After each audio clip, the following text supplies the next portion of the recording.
The mahogany doors of Harrison International's boardroom felt heavier than usual as I pushed them open that morning.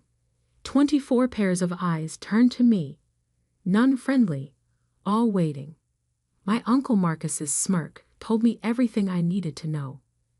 This wasn't a regular quarterly meeting. I'm Alexander Harrison, and until exactly 9:47 a.m. that Thursday morning, I was the Chief Strategy Officer of Harrison International, a company my grandfather built from nothing into a $12 billion energy infrastructure giant. More importantly, I was the one who had spent the last 3 years building our Middle Eastern partnerships, particularly the landmark $2 billion Saudi development deal that would transform the company's future. "Sit down, Alexandra," Uncle Marcus commanded from the head of the table, my father's old seat. He'd claimed it after Dad's heart attack last year, along with the CEO position that should have been mine. "We have serious matters to discuss." I took my usual seat, calm despite the tension crackling through the air. My hand instinctively touched the small silver pendant at my neck, a gift from my father, and unknown to everyone else in the room, a high-fidelity recording device. I'd started wearing it to meetings 6 months ago, when I first noticed documents disappearing from my office and private conversations mysteriously reaching our competitors. "The board has convened this emergency session," Marcus continued, shuffling papers importantly, "to address grave concerns about the company's strategic direction, specifically regarding our Middle Eastern expansion." My heart rate picked up, but I kept my face neutral. I'd expected this, planned for it even. The Saudi deal was too big, too transformative for Marcus to let me complete it. Success would have cemented my position as the natural heir to Harrison International. "Our review indicates gross mismanagement of the Saudi negotiations," he declared, his voice dripping with fake concern. "Unauthorized promises, misrepresented capabilities, and frankly, amateur handling of delicate cultural sensitivities." The lies rolled off his tongue smoothly. He'd clearly been practicing. Around the table, board members nodded gravely. Most were Marcus's golf buddies or business school classmates, installed over the years through careful maneuvering. "That's absolutely false," I stated calmly, pulling out my tablet. "I can show you the detailed negotiation records." "No need," Marcus cut me off. "We've seen enough. Prince Abdullah's office has already expressed serious reservations about continuing our partnership." Now that was interesting. I'd spoken with Adil, Prince Abdullah's chief advisor, just yesterday. There had been no reservations, only excitement about next week's contract signing. "Harrison International requires leadership that understands the complexities of global business," Marcus continued.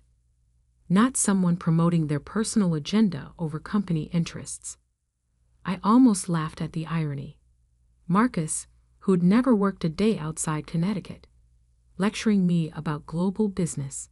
I'd spent 5 years in our Dubai office, learned Arabic, built relationships across the region while he played politics in Hartford. Therefore, he straightened his tie with satisfaction. "The board has unanimously voted to terminate your employment, effective immediately." The room fell silent. This was his moment of triumph, orchestrated down to the last detail. Security waiting outside, my office already being packed up, probably a press release drafted announcing my resignation to pursue other opportunities. I stood slowly, gathering my things with deliberate calm. "I assume you've informed Prince Abdullah's team of this change in leadership." A flicker of uncertainty crossed Marcus's face. "That's no longer your concern." "Of course," I smiled, thinking of the WhatsApp message I'd sent to Adil this morning, warning him to watch the live stream of this meeting through the security camera feed I'd given him access to. "I'll have my office cleared by noon." Security will escort you out now, Marcus said sharply.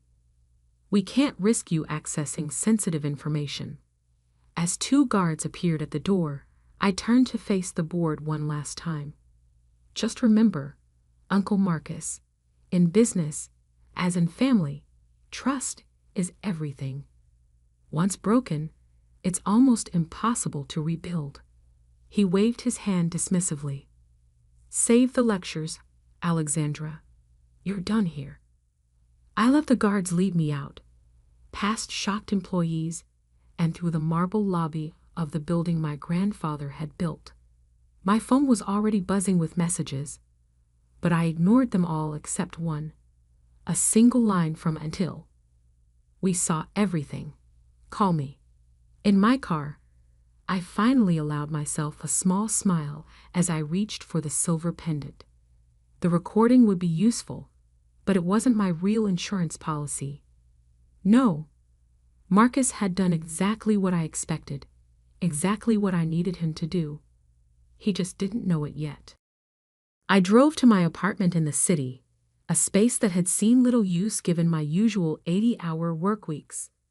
The modern furnishings and floor-to-ceiling windows offered a perfect view of Harrison Tower, where Marcus was undoubtedly celebrating his victory. Opening my laptop, I connected to a secure server and began downloading files. Thousands of documents, emails, and recordings I'd been carefully collecting over the past 6 months. Every questionable deal, every manipulated report, every secret board meeting where Marcus and his allies had plotted against my father's vision for the company. My phone rang. Adil's private number.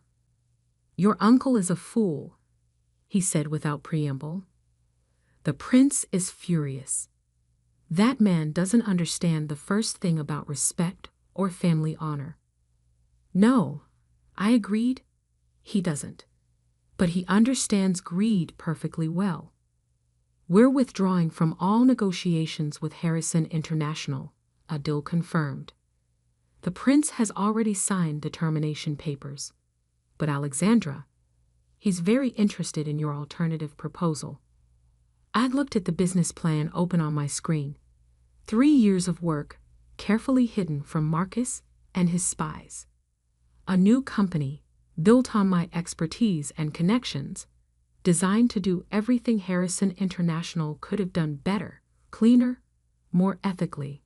Tell His Highness I'll be in Riyadh next week, I said. And Adil, make sure Marcus knows exactly why the deal fell apart. After hanging up, I spent the next few hours organizing the evidence I'd gathered. The recordings would prove useful eventually, but not yet. First, I'd let Marcus deal with the chaos of losing the Saudi contract. Let him face the board's questions, the shareholders' anger, the media's speculation. My father had always told me, in our business, patience is more powerful than any weapon. He'd built Harrison International on that principle, taking time to develop relationships, earn trust, create real value. Marcus thought he'd won by forcing me out. He didn't realize he just freed me to do what I'd been preparing for all along. The company my grandfather built might be lost to greed and betrayal, but its legacy would live on, just not in the way Marcus expected. My phone buzzed again, a news alert this time. Harrison International's stock had dropped 12% on rumors of the Saudi deal's collapse. Another message followed, this one from my father's old friend on the board. What have you done? Nothing yet, I whispered, touching the silver pendant. But tomorrow everything changes. Standing at my window, watching the sun set behind Harrison Tower, I felt a strange mix of sadness and anticipation. The company had been my life, my legacy, my future. Now it was my past. But as I reviewed my plans for what came next, I couldn't help but smile. Marcus thought he'd written the end of my story. He didn't realize he just helped me begin a new one. The real work would start tomorrow. But tonight, I had one more call to make, to a small but influential investment bank in Dubai, run by Prince Abdullah's cousin. After all, a new company would need funding, and I knew exactly where to find it. My uncle had taught me one valuable lesson. In business, like in war, you don't just plan for the battle in front of you. You plan for the war to come. 3 days after my dramatic exit from Harrison International, I sat in my home office watching Marcus unravel on live television. The business news ticker told the story. Harrison International stock plunges 31% as Saudi deal collapses. CEO Marcus Harrison to address shareholders. My uncle looked nothing like the smug victor who'd fired me earlier that week. His silk tie was slightly askew, dark circles shadowed his eyes, and sweat beaded on his forehead as he faced the press. The temporary suspension of negotiations with our Saudi partners is merely a standard review process, he insisted, his voice lacking its usual confidence. Harrison International remains committed to our Middle Eastern expansion strategy. I muted the TV as my secure phone line rang. The caller ID showed a Dubai number. Alexandra, Prince Abdullah's smooth voice filled my ear. I trust you're enjoying the morning news? Immensely, Your Highness, I replied, suppressing a smile. Though I suspect Marcus isn't sharing your entertainment. Indeed not. Especially after this morning's meeting with our banking consortium. The prince's tone carried a hint of satisfaction. They've frozen the preliminary financing for all Harrison International projects in the region. Your uncle seems to lack your delicate touch with relationship management. I thought of the hundreds of hours I'd spent building those relationships, the late-night meetings, the careful negotiations, the respect earned through understanding their culture and business practices. Marcus had assumed those connections would transfer to him automatically, his first mistake of many. Thank you for your support, Your Highness. I hope to repay your confidence soon. About that, he said, my team has reviewed your proposal. We're very interested, but some of our partners have concerns about potential litigation from Harrison International. Actually, I opened my laptop, pulling up a secure folder. I've prepared detailed documentation addressing those concerns. Would tomorrow be too soon to present it to your legal team? The prince chuckled. Always prepared, aren't you? Very well. My jet will be at Teterboro Airport at 9 a.m. Don't worry about a visa. It's been arranged. After ending the call, I turned back to the TV. Marcus was still talking, making promises he couldn't keep about contracts that no longer existed. Part of me felt guilty watching my family's company implode, but I pushed the feeling aside. Marcus had made his choice when he betrayed not just me, but everything my grandfather and father had built. My phone buzzed with a text from Sarah Chen, my father's former executive assistant who now worked for Marcus. He's called an emergency board meeting for tomorrow morning. Completely panicking. Thought you should know. I'd stayed in touch with Sarah after my father's heart attack, recognizing a kindred spirit who valued loyalty over politics. She'd been my eyes and ears inside Harrison International for months, warning me about Marcus's schemes long before he made his move. Thanks, I texted back. Stay safe. Things might get rough soon. Opening my laptop, I began reviewing the presentation I'd prepared for Prince Abdullah's team. The plan was ambitious, a new company that would revolutionize energy infrastructure development across the Middle East and North Africa. Sustainable technologies, local partnerships, and transparent operations. Everything Harrison International should have been, but wasn't under Marcus's leadership. My phone buzzed again. Another news alert. Harrison International faces shareholder lawsuit over Saudi deal collapse. Right on schedule. I'd known the lawsuit was coming. Martin Ross, one of our largest institutional investors, had called me yesterday, furious about the deal's collapse. I'd expressed appropriate sympathy and casually mentioned certain board meeting minutes that might interest his legal team. Documents that showed Marcus had been warned repeatedly about misrepresenting the company's capabilities to Middle Eastern partners. The doorman buzzed. My evening appointment had arrived. David Parker, Harrison International's former chief financial officer, stepped into my apartment looking nervous but determined. My father had hired David 20 years ago, and Marcus had forced him into early retirement last year. "Are you sure about this?" he asked, setting his briefcase on my dining table. "Once we start, there's no going back." I poured us both coffee, strong and black, the way we drunk it during late nights at the office reviewing contracts and financial projections. "Marcus made his choice," I said firmly. "Now it's time to make ours." David nodded, opening his briefcase. "I've gone through everything you sent me. The pattern is clear: systematic manipulation of project costs, hidden fees, inflated profit projections. Marcus wasn't just trying to push you out, he was setting up a massive fraud." "Show me," I said, pulling my chair closer. For the next 3 hours, we pored over financial statements, internal audits, and project reports. David's expertise revealed what I'd suspected but couldn't prove. Marcus had been cooking the books for years, hiding losses and inflating profits to maintain control of the board.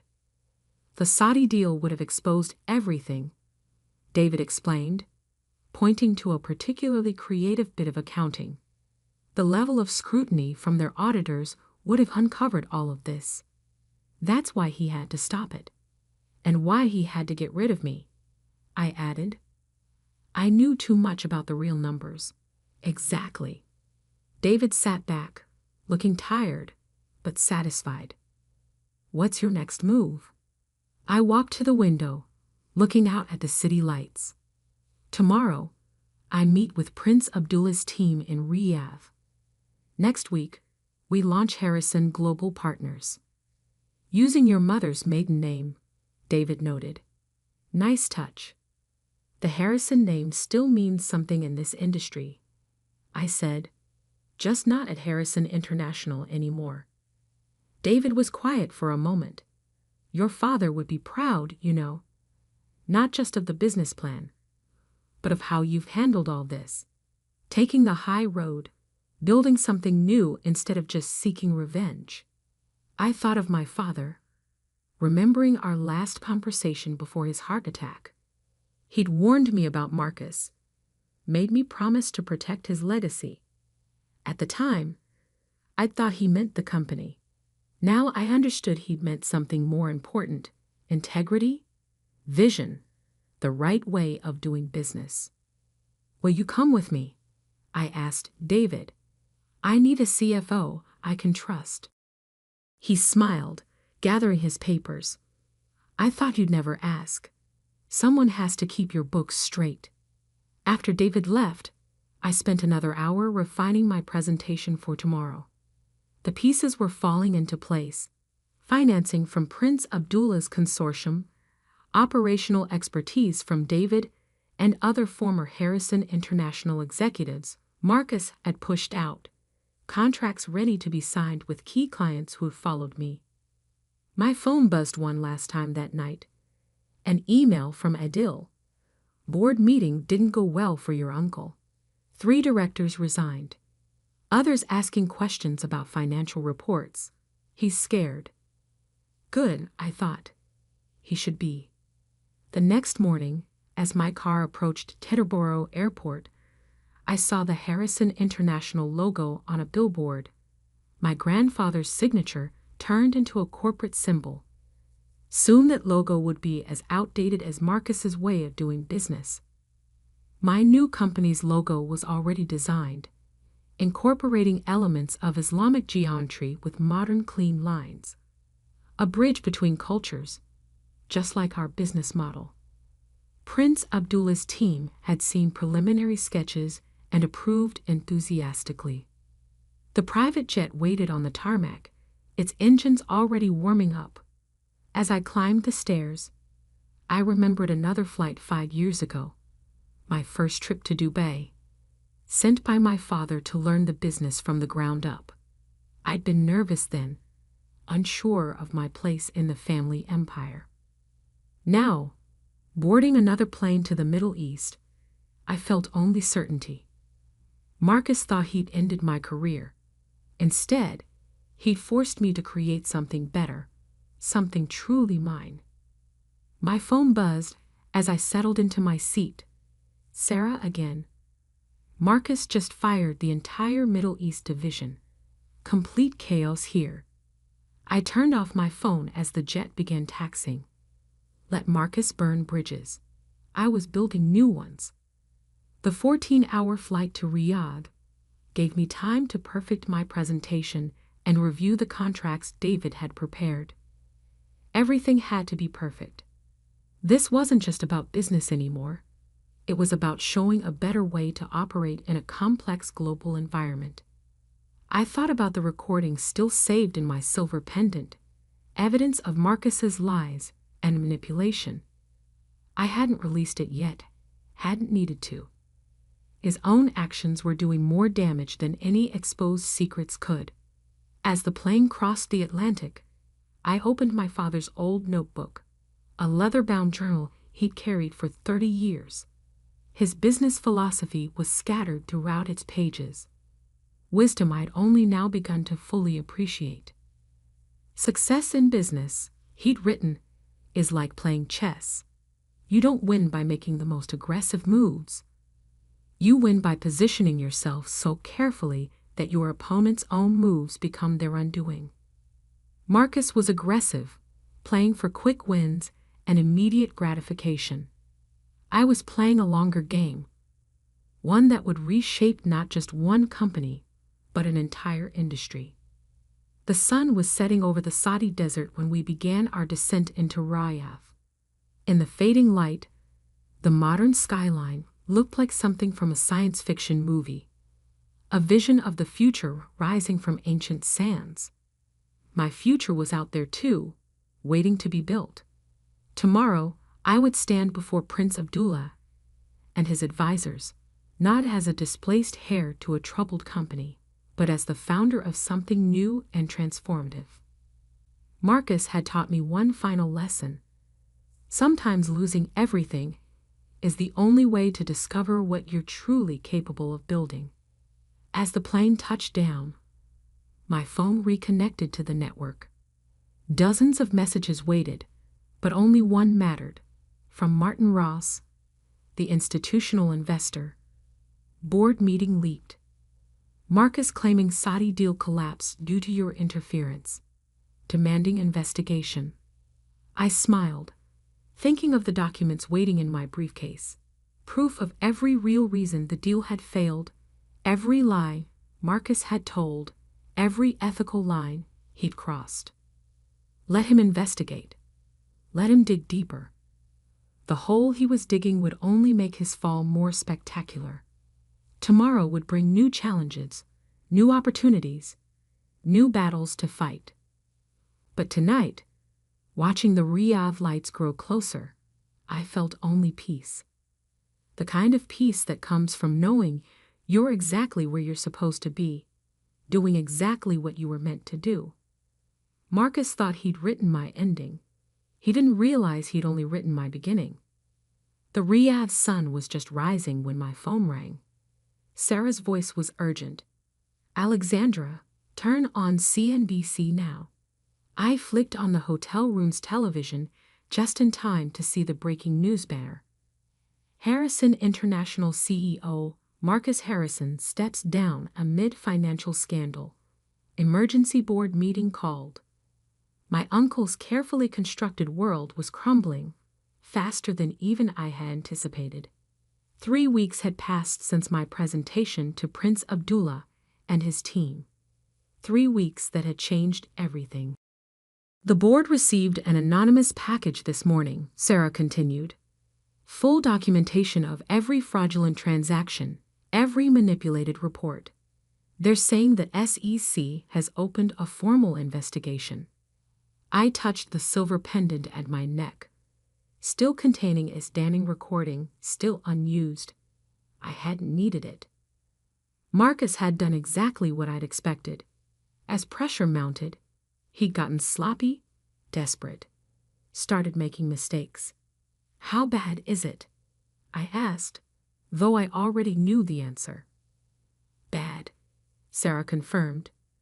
The auditors found everything: hidden accounts, inflated contracts, millions in unauthorized consulting fees. Some board members are already calling for criminal charges. I turned up the volume as a financial analyst appeared on screen. This could be the biggest corporate fraud case since Enron. The question isn't whether Harrison International will survive, but in what form. My other phone, the secure line, buzzed with a text from Prince Abdullah. Time for Phase 2. Yes, I replied. Launch everything. Within hours, press releases went live across 3 continents. Harrison Global Partners, my new company, announced major infrastructure contracts with Saudi Arabia, the UAE, and Qatar, totaling over $5 billion in projects. The same projects Harrison International had lost, now restructured and improved. But we weren't just taking their contracts. We were taking their best people too. David Parker, now my CFO, had spent weeks quietly recruiting key executives and project managers from Harrison International. People who'd been marginalized under Marcus's leadership, who believed in my father's vision of ethical, sustainable business practices. Alexandra, my assistant, knocked on the hotel room door. Prince Abdullah's car is here. The drive through Riyadh's bustling financial district felt surreal. Massive digital billboards already displayed our new company logo, modern yet respectful of traditional design, just like our business model. In the prince's private office, dozens of people waited. Business leaders, government officials, media representatives. This wasn't just another contract signing. This was a statement about the future of international business in the region. My friends, Prince Abdullah began, standing to address the room. Today we witness not just the birth of a new company, but a new way of doing business. Harrison Global Partners represents everything we value. Respect for tradition while embracing innovation, profit with purpose, partnerships built on trust. I caught my reflection in the window as I walked to the podium. Power suit perfectly pressed, mother's pearls at my neck beside the silver pendant, father's journal in my briefcase. 3 generations of Harrison business wisdom, reimagined for a new era. Thank you, Your Highness, I began. When my grandfather founded Harrison International 50 years ago, he believed business could be both profitable and principled. That vision got lost somewhere along the way, but it wasn't destroyed. It was just waiting for the right moment to be reborn. As I outlined our plans, renewable energy infrastructure, local workforce development, transparent governance, I saw heads nodding, faces lighting up with recognition. This was what they'd wanted all along, not just projects and profits, but true partnership. My phone buzzed discreetly. Another message from Sarah. Marcus just tried to delete the server backups. It stopped him. He's barricaded in his office with security outside. I pushed the image aside, focusing on the contracts being passed around the table. Signature after signature, handshake after handshake. Years of relationship building paying off in ways Marcus had never understood. Back in my hotel suite that evening, I finally allowed myself to watch the full coverage of Harrison International's implosion. The stock had been halted after falling 60%. Board members were resigning hourly. Class action lawsuits were being filed. David called just before midnight. "You need to see this email. Marcus tried to transfer $50 million to a Cayman Islands account this afternoon. Treasury caught it. Forward it to the SEC," I instructed. "And David? Make sure our first quarter numbers are perfect. We're going to be under a microscope after this." "Already done," he assured me. "By the way, the talent acquisition team says we've received over 300 resumes from Harrison International employees since this morning." I wasn't surprised. Good people want to work for good companies. Marcus had forgotten that basic truth. The next morning brought an unexpected call from my father's hospital room in Connecticut. "I saw the news," he said, his voice stronger than it had been in months. "Both sets of news."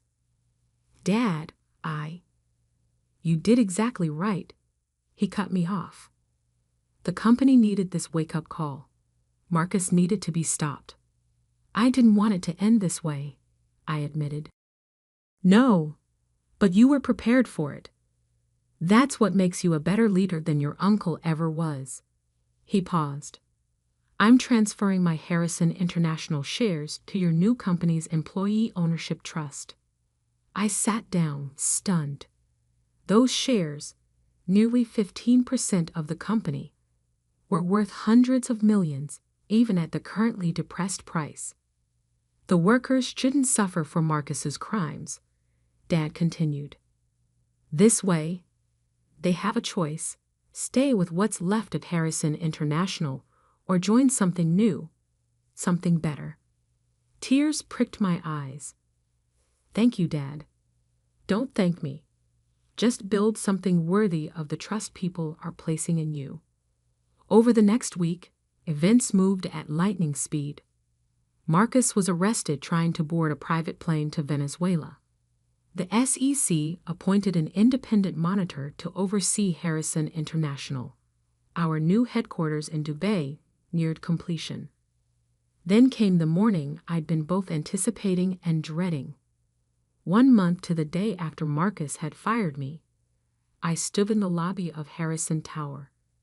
Not as an employee, but as a competitor, a creator, a leader in my own right. The security guards, the same ones who had escorted me out, nodded respectfully as I passed. News travels fast in corporate circles. Success commands its own kind of authority. The boardroom looked exactly the same. Mahogany doors, leather chairs, my grandfather's portrait on the wall. But the people were different. Independent directors now, appointed by the shareholders' committee. No more country club cronies. "Thank you for coming, Ms. Harrison," the new board chairman began. "We've asked you here to discuss a possible merger between Harrison International and Harrison Global Partners." I opened my father's journal, drawing strength from his wisdom. "I appreciate the offer, but no. Harrison International needs to clean house, rebuild trust, find its own way forward. Meanwhile, we're creating something new, something that never could have existed within the old structure. Even if we offered you the CEO position?" I smiled, thinking of my office in Dubai, overlooking the future. I already have a company to run. Later that day, I visited my father in the hospital. His room was filled with flowers, not from family or social climbers, but from employees, clients, and partners who remembered how he'd run the company. "You saw the board?" he asked. I nodded. "They wanted a merger." I declined. "Good." He pointed to the small table beside his bed. "That came for you this morning." A simple envelope lay there, addressed to me in my grandfather's distinctive handwriting. Inside was a single sheet of paper, dated just before his death. My dearest Alexandra, if you're reading this, then everything I feared about Marcus has come to pass, and everything I hoped for in you has proven true. Power corrupts, but purpose sustains. Never forget the difference. Your loving grandfather, William Harrison. I folded the letter carefully, tucking it into the journal beside my father's bed. The Saudi contracts begin next month, I told him. We're revolutionizing how infrastructure projects are developed in the region. Sustainable technology, local partnerships, complete transparency. Everything the company should have been, he nodded. Everything it will be, I corrected, just with a different name and a better foundation. 1 year later, I stood on the stage at the Middle East Energy Conference, accepting the Innovation in Sustainable Development Award. Harrison Global Partners had exceeded every projection, not just in profits, but in positive impact. Marcus watched the ceremony on a prison television, serving year one of a 15-year sentence for securities fraud.